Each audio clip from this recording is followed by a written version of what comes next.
je peux vous dire que cette défaite, vraiment, elle fait très mal. Elle va vraiment être très difficile à digérer. Et je vous dis la vérité, pour moi, c'est même comparable au 8-2 contre le Bayern. Hein. Vraiment. Vraiment. Dans le sentiment, dans le ressenti, vraiment, c'est comparable. Ça se vaut largement. Parce que je vous disais en plus, je vous l'ai dit, avant ce match, c'est ce que je voulais éviter. Je voulais éviter qu'on perde sur un gros score. Parce que, bien sûr, une défaite sur un gros score contre le PSG, c'est pas une défaite sur un gros score contre le Bayern. Parce que le Bayern, c'est pas le PSG, premièrement. Et surtout parce que, voilà, depuis hier soir, et c'est de bonne guerre, hein, mais depuis hier soir, je reçois beaucoup de messages, du chambrage, voilà, encore une fois, c'est de bonne guerre. Mais si ça avait été un match contre le Bayern, ça n'aurait pas été la même chose. Si ça avait été un match contre City, ça n'aurait pas été la même chose.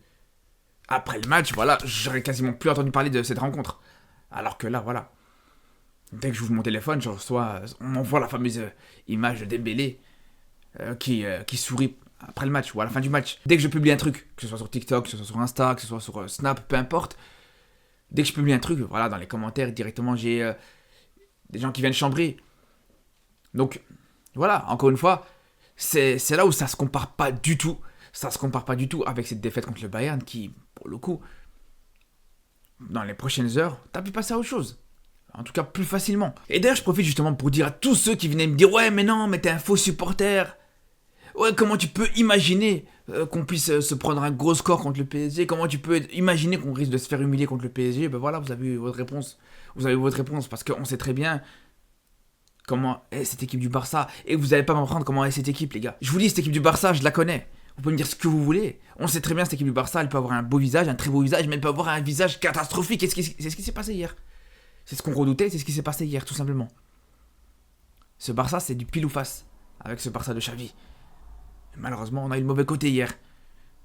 Donc voilà, tous ceux qui venaient me dire avant le match « Ouais, t'es un faux supporter sous prétexte que t'y crois pas ou sous prétexte que t'es pas totalement confiant. » Voilà, fermez-la maintenant, fermez-la. Bande de vieux supporters déjà qui parlent de l'arbitrage après cette rencontre. Ça aussi c'est clownesque, ça aussi c'est ridicule. Ces supporters qui viennent te parler de l'arbitrage après un match comme ça, où t'as vraiment rien à redire par rapport à l'arbitre, ou en tout cas dans les grosses décisions. Parce que ouais, ok, si tu viens chipoter, bien sûr, il y a eu des décisions pendant le match, des petites fautes qui auraient peut-être dû être sifflées à l'inverse. Il y en a eu. Mais sur les gros événements du match, que ce soit sur le carton rouge, que ce soit sur le penalty, pour le PSG ou que ce soit le penalty qui n'a pas été sifflé pour le Barça, pour moi, il n'y a absolument rien. Il n'y a absolument rien à redire. Et je vous le dis, donc l'arbitrage, pour moi, laissez-le de côté. On a été mauvais hier soir et c'est tout. Par contre, si je dois vous dire, pour moi, est-ce que le PSG mérite justement de gagner contre ce Barça hier? J'ai envie de dire bien sûr que le PSG mérite cette victoire. Les Parisiens, ils ont su chercher malgré tout cette qualification alors qu'ils avaient 2 buts de retard. Les erreurs qui ont été commises par le Barça, ils ont été les provoquer aussi. Mais par contre, je vais vous dire une chose. Et ça, peut-être que ça va pas plaire aux Parisiens, mais pour moi, c'est quand même plus le Barça qui offre la qualification au PSG que l'inverse.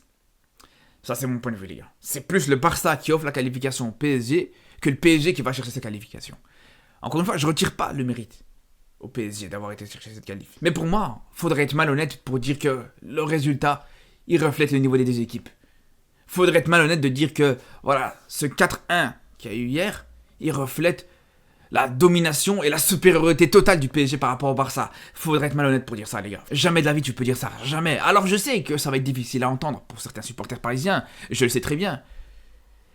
Mais pour moi, je vous le dis, c'est le cas. Et c'est ce qui rend aussi cette défaite et cette élimination du Barça aussi difficile à digérer. Parce qu'il y a la manière avec laquelle tu perds. Et surtout, il y a le fait que, pour moi, voilà, comme je vous dis, ça ne reflète pas forcément le niveau des deux équipes. Si le match, il se joue 10 fois, tu pourras jamais me dire que le PSG te gagne 10 fois ou même 9 fois. Moi, je reste persuadé encore aujourd'hui que malgré tout, le niveau des deux équipes, il reste très proche.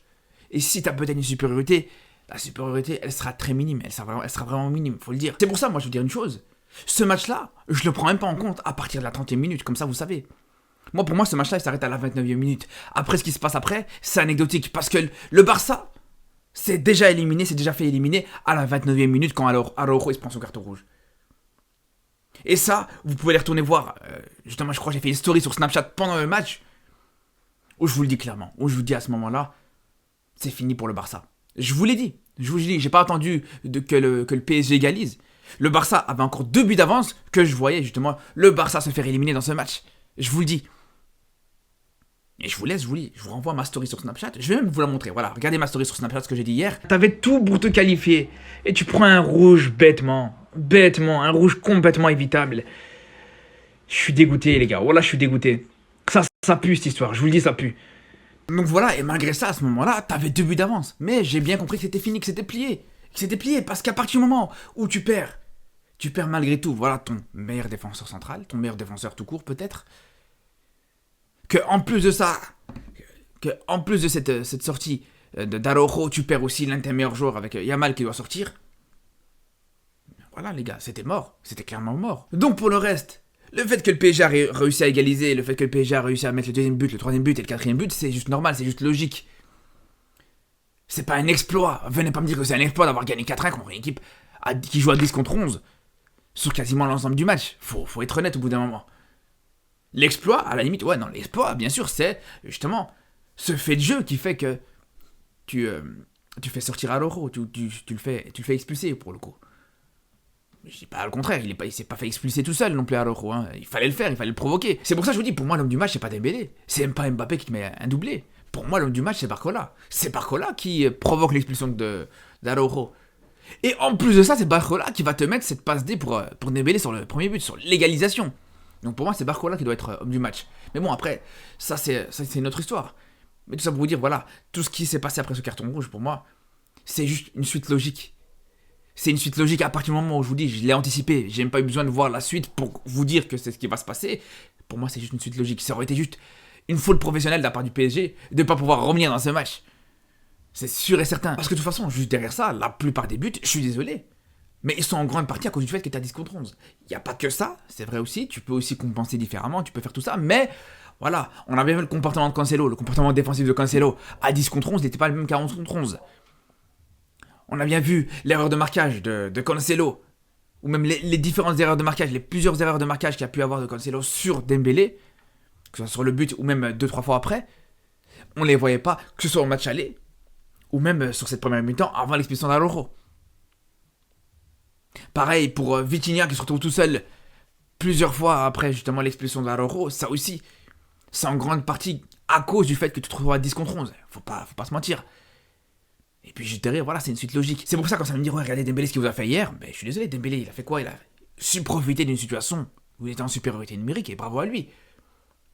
Mais en dehors de ça, moi je veux pas vous dire que hier, j'ai été complètement impressionné par le fait que Dembélé puisse montrer un bon niveau face à une équipe réduite à 10, face à une équipe qui perd son leader en défense. Faut pas déconner les gars, faut être honnête par rapport à ça aussi. Alors je sais, ça peut sentir le seum quand je parle comme ça, je peux comprendre. Mais moi je vais vous parler de faits les gars, je vais vous parler de faits, je vais vous montrer des images. Parce qu'il faut savoir que sur les 2 buts de Dembélé, que ce soit à l'aller ou au retour, c'est 2 situations où justement il est en supériorité numérique. C'est 2 situations où il se trouve tout seul, où il profite de l'espace, tout simplement les gars, c'est aussi simple que ça. Et regardez, je peux vous montrer l'image, ça c'est le but d'hier. Sur le but qu'il met justement sur ce match aller, on voit Dembélé, il est absolument tout seul, voilà, il se fait totalement oublier. Moi je vous dis ce qui m'impressionne le plus sur cette action-là, c'est même pas le fait que Dembélé ait su terminer son action, c'est le fait surtout que Barcola ait su ajuster le centre pour Dembélé à ce moment-là. Là ouais, d'accord, là je peux vous dire ouais, bravo. Mais le fait de réussir, encore une fois, à mettre un but alors que t'es libre de tout marquage, que t'es absolument tout seul, personnellement, voilà, je vais pas vous dire que c'est ce qui m'impressionne le plus. Alors, faut le faire, bien sûr, faut le faire, parce que de l'autre côté, Lewandowski aussi, il a des situations où il se retrouve libre de tout marquage et il n'arrive pas à marquer, par exemple, bien sûr. Donc faut le faire, bien sûr. Mais de là à vous dire, waouh, ouais, je suis impressionné Dembélé, regardez ce qu'il a fait, mais ouais, ok, il a fait quoi? Il a su exploiter une situation, contrairement aux joueurs du Barça, et contrairement même à lui quand il était au Barça, il a su exploiter des situations qui ont été servies sur des plateaux d'argent, tout simplement. Parce que ça, c'est le cas pour le match d'hier, pour son but d'hier. Mais c'est aussi le cas au match aller. Là aussi, au match aller, il se retrouve dans une situation où il est totalement libre d'automarquage, où il se retrouve en supériorité numérique. Alors vous allez me dire comment c'est possible qu'il se retrouve en supériorité numérique, vu qu'au match aller, il n'y a pas eu de carton rouge pour le Barça. Mais la raison elle est simple, c'est tout simplement le fait qu'il s'est retrouvé dans la même zone qu'Mbappé. Ils étaient sur le même couloir, tout simplement.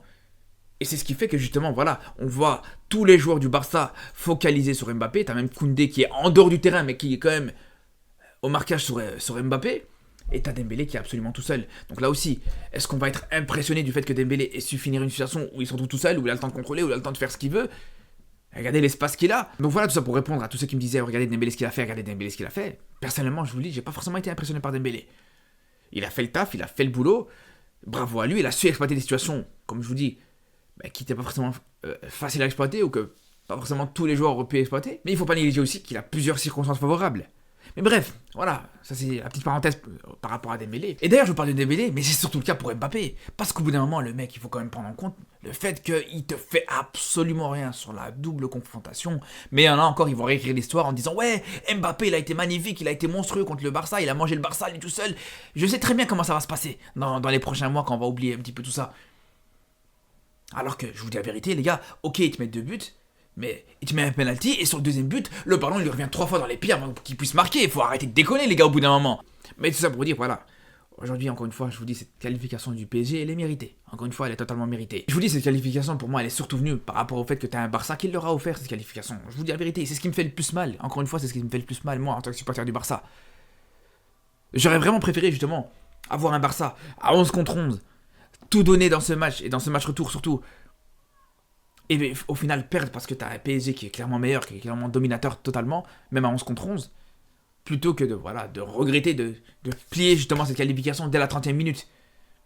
Après voilà, encore une fois, bravo au PSG. Je sais déjà que dans les commentaires ça va me dire ouais t'as le seum, ouais tu gères pas la défaite, etc. Ok, dites ce que vous voulez les gars, moi en tout cas c'est mon ressenti par rapport au match, et je vous ai dit pourquoi, je vous ai argumenté pourquoi, après voilà, dites-moi en commentaire vous ce que vous en pensez. En tout cas on se retrouve très vite pour de nouvelles vidéos pour la suite de la compétition avec le PSG que je vais suivre attentivement, tout ça avec le Classico aussi qui arrive dans quelques jours, et bien sûr on aura l'occasion aussi de reparler du football africain très très vite bien sûr. Donc je vous dis à bientôt pour de nouvelles vidéos et surtout d'ici là, prenez soin de vous.